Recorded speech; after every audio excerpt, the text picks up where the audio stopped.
take a moment to smell the flowers. Yeah. You know, I didn't have the luxury as a Black, underprivileged queer man in America to stop for anything. I had blinders on my whole life. Blinders on so that I could just keep moving and get out. I've spent so much time working. And it's interesting that we've all lived through this collective trauma of the last few years called the last administration, for those of you who are with me. And if you're not, that's okay too. And COVID. And one of the things that has been so redefining for me in that space was that it was the first time that I had a moment to breathe.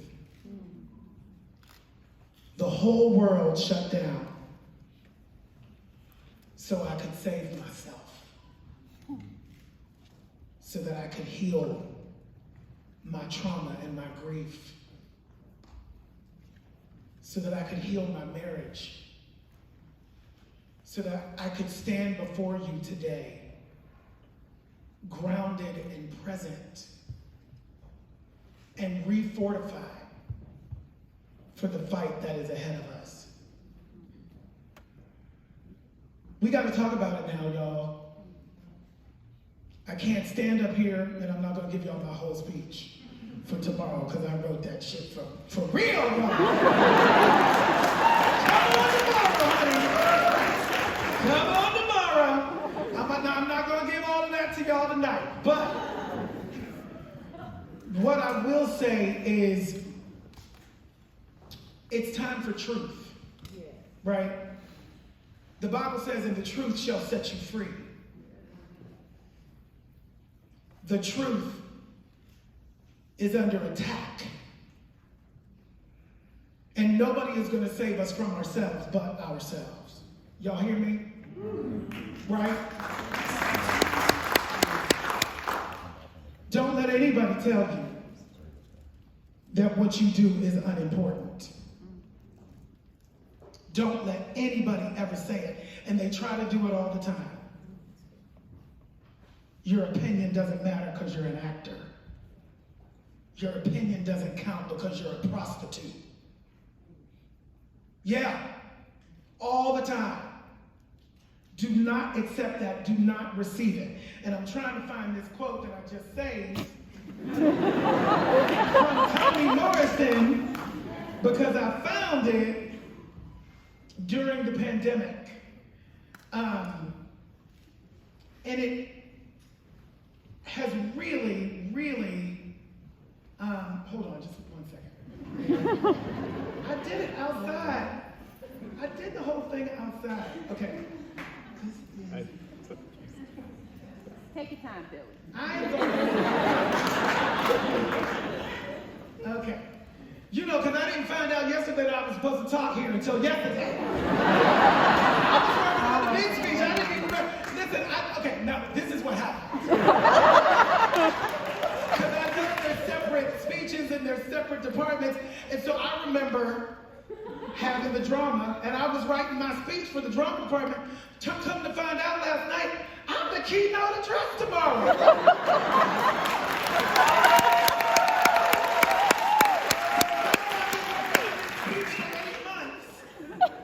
Okay, so Toni Morrison says, this is precisely the time when artists go to work. There's no time for despair, no place for self-pity, no need for silence, no room for fear. We speak, we write, we do language. That is how civilizations heal.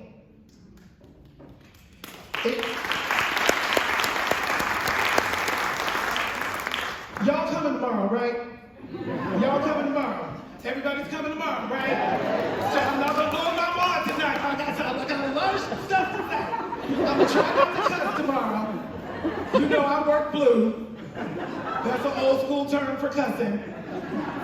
But there's so much to talk about. And one of the themes for me is truth, right? And the truth shall set you free. And I have to start with whose phone is on?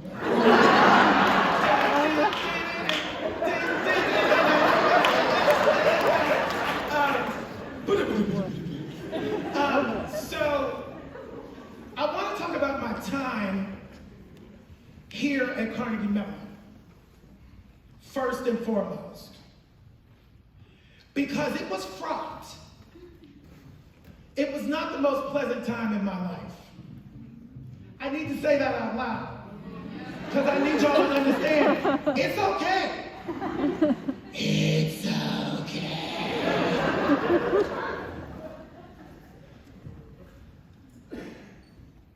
I'm gay. Oh, surprise. However, in 1987, the culture had moved to the space and the place that it's in now. And we have made huge accomplishments and leaps and bounds. I wouldn't be standing here if we didn't. But when I got to this school, and I'm going to preface this with how much I respect and love the professors who were here and present for me. It was not perfect, but I know that in their hearts, they were trying to prepare me for the marketplace. When I was here in school, there were 3 archetypes for black men. James Earl Jones, the patriarch; Denzel Washington, the sex symbol; and Eddie Murphy, the genius clown, all of whom were straight, sometimes violently so. Now, that's the first part of the story.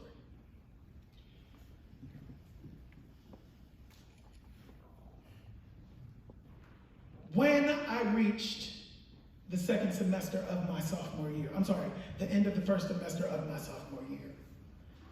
And this story I'm telling tomorrow, y'all, so you're gonna hear it twice.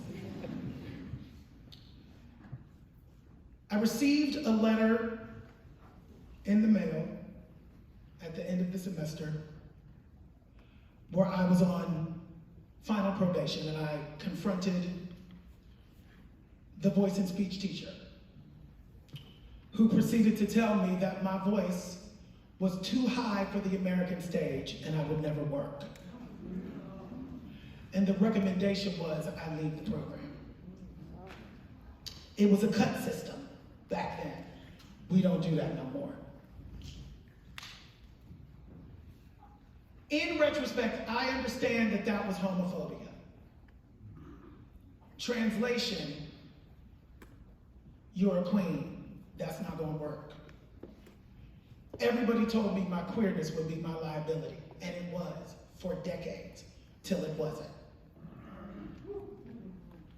It was for decades, till it wasn't. I don't know what was inside of me other than the fact that I grew up poor, East Liberty, 12-minute car ride from here, the $20,000 price tag for my education per year I was paying for myself with grants and scholarships. And I looked at this teacher in her face and I said, well, I've been in every class. And if my voice is too high for the American stage today in December, then it's been too high since August, since we started classes. Why is this the first time I'm hearing about it? I pay y'all $20,000 to teach me. Do your job. That's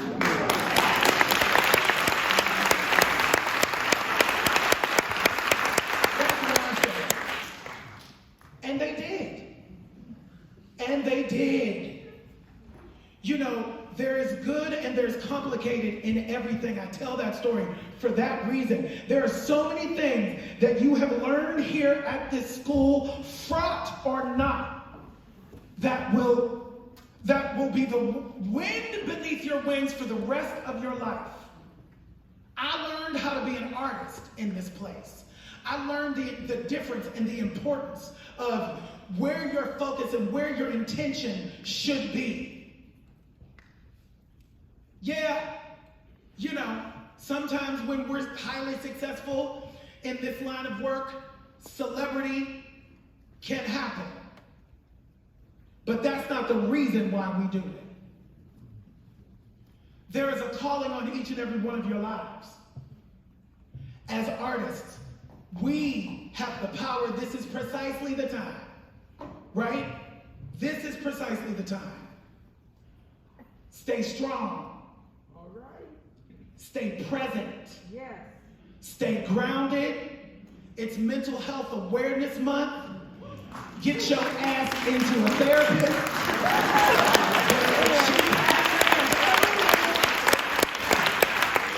Many take a sliding scale, honey. We gotta pay attention to our minds as much as we do to everything else, right? It's a different time now. We know more. Once we know better, we do better. I am so honored and humbled to have lived long enough to see this day where I get to come back and say thank you. All right. Right? Barbara Mackenzie Wood, who's on this stage, my first acting teacher. You know, your story got cut from the book, but it was there. You know,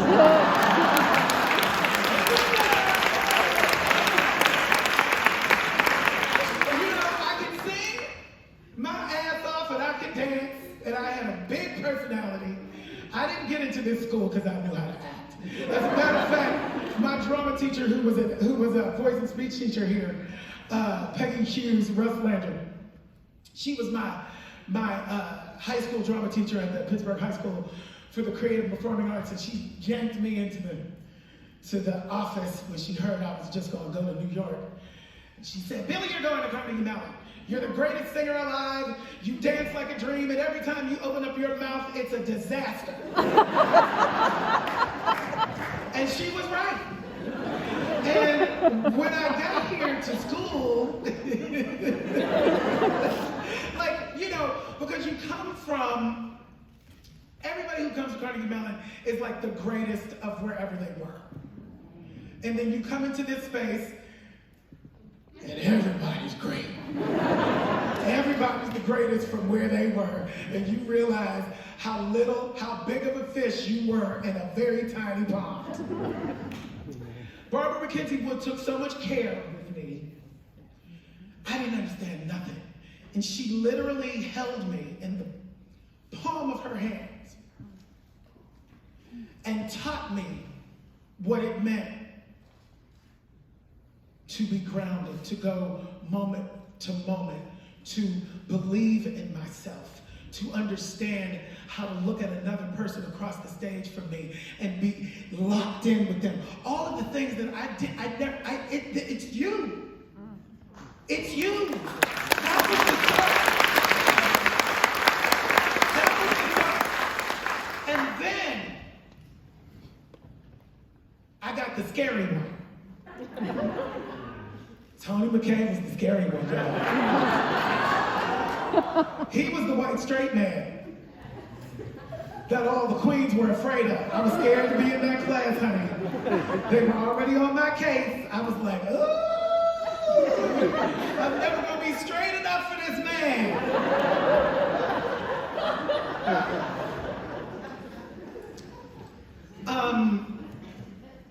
A friend of mine, Michael McElroy, had a choir here on campus, a gospel choir here, that when we moved to New York City became the Broadway Inspirational Voices. I don't know if you've ever heard of it.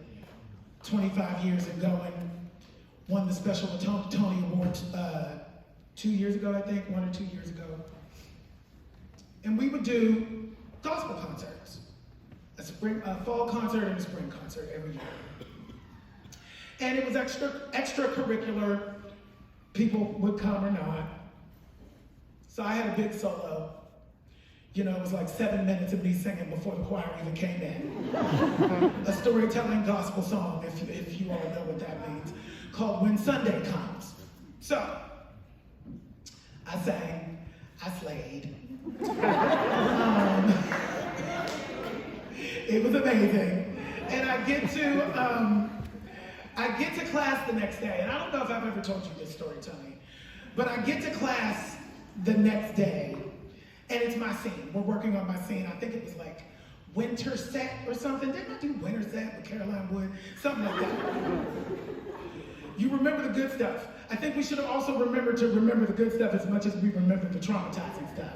We need to talk about the good stuff more than the traumatizing stuff, y'all. Or at least it needs to be the same.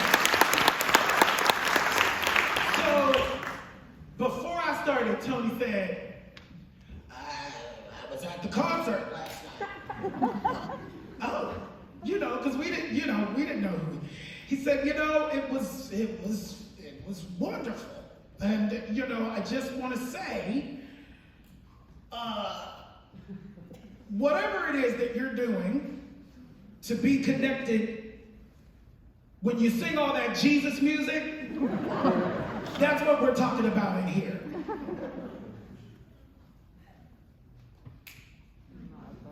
I was never the same. How we communicate with people, how we connect to people of different races, identities, you know, binaries, whatever, is not the same, right? If you have 4 children, they're all different. You raise them differently based on what they need. Post George Floyd, this is the new conversation. This is the new space that we are all in collectively. And I encourage everyone to get in the trenches. Let's get in the trenches with each other. Let's talk to each other. Let's listen to each other and learn how to move forward with loving kindness, grace, compassion, and love. Thank you all very much.